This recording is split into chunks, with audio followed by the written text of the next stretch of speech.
8-Bit Dave here. One of my favorite foods is macaroni and cheese, and I'm going to show you how to make a macaroni and cheese casserole using stuff from your fall garden, including things like carrots and squash, which are all easy to grow and low maintenance. Now normally this casserole is something that I would cook indoors. However, given the beautiful weather we're having today, I've decided to cook it outside. So I'll be baking in the pizza oven and cooking here on my unfinished fireplace. Now first thing you need to do is get a pot of water boiling with a little bit of salt water in it. After that, you need a total of 3 cups of macaroni.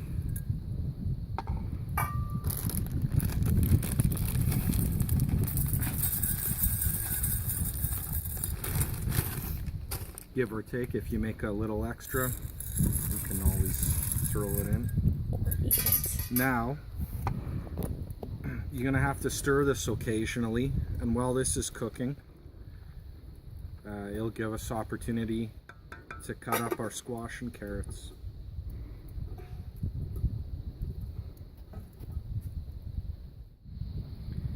Alright, well, one of the first ingredients is carrots. So I grow white carrots and orange carrots. They basically taste the same. The orange carrots do add a nice color. Basically, I picked them, washed them, peeled them, and I cut approximately 2 cups worth. Normally, when I cook butternut squash, I cut it lengthways, slice it, and bake it in the oven. The peel is edible. However, since we are mashing it in with the carrots, I'm going to cut it differently. We're going to start by cutting the ends off, and it is a difficult vegetable to cut. Then right here where the shape changes, we'll cut it again, and this makes it easier to peel. Basically, you want to find a spot and start peeling away.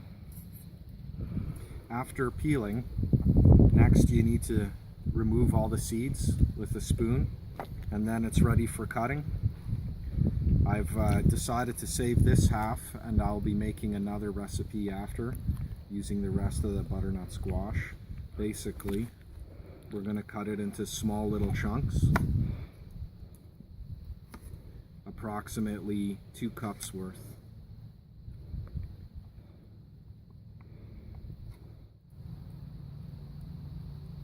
Alright, along with the butternut squash, I also tried growing something this year called Golden Health.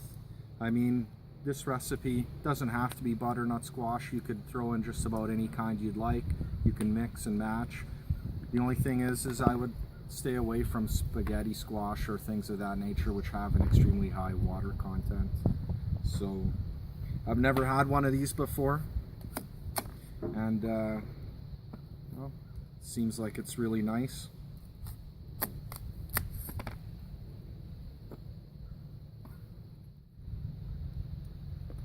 Alright, now what we'll do is we'll take all the ingredients and throw them in the pot. So inside here we have approximately 2 cups of carrots and about 4 cups of squash. Then, once we have it all in here, we'll add in just over a cup of water, maybe about 1.25 cups, and we're going to boil this down. You can season it to taste, add a little salt, pepper, and then onto the fire.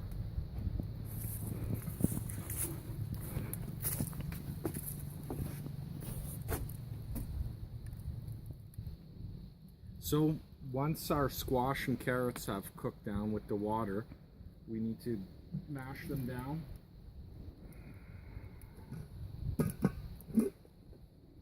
Basically what I do is I use a potato masher, and then I mash them Yeah, you can,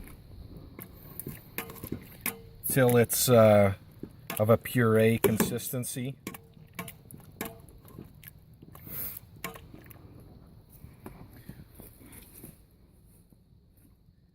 Once you have everything mashed, then add half a cup of milk.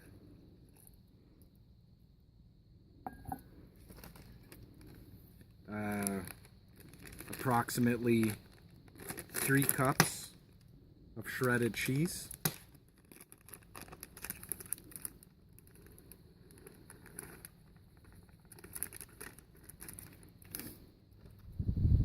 And then add approximately half a package of cream cheese.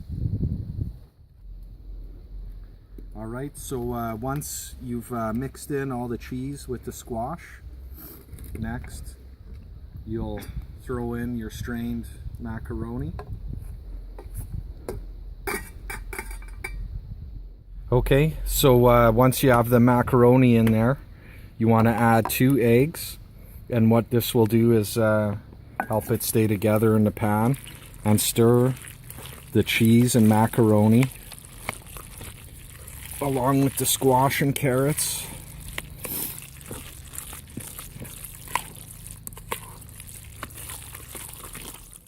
Alright, take a non-stick pan, give it a little spray, then add the mixture to the pan.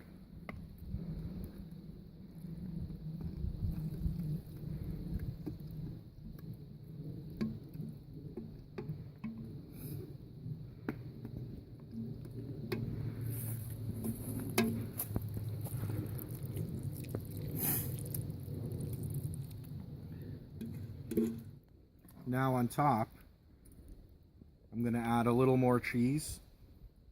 I mean, how much you want to put on top for a crust is at your discretion. You probably want at least a cup.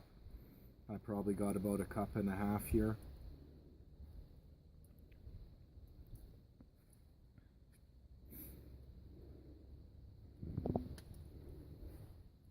Is melt 3 tablespoons of butter, and then add to it about a cup and a half of panko breadcrumbs. And the butter will help the breadcrumbs form a nice golden brown color once you have it stirred in. Then sprinkle it over the casserole.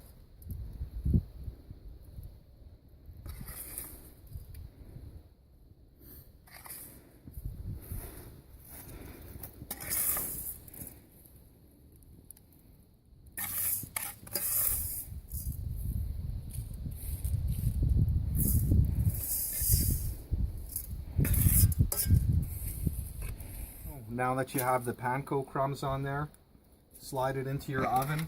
Normally you want the oven to be about 375, and then you bake it for about 15 minutes. Once you can see that the casserole has browned and it looks ready to eat, you'll want to pull it out and let it stand and cool off for a minute.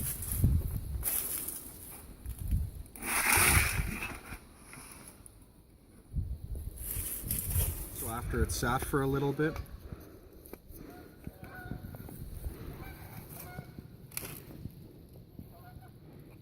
cut a piece out.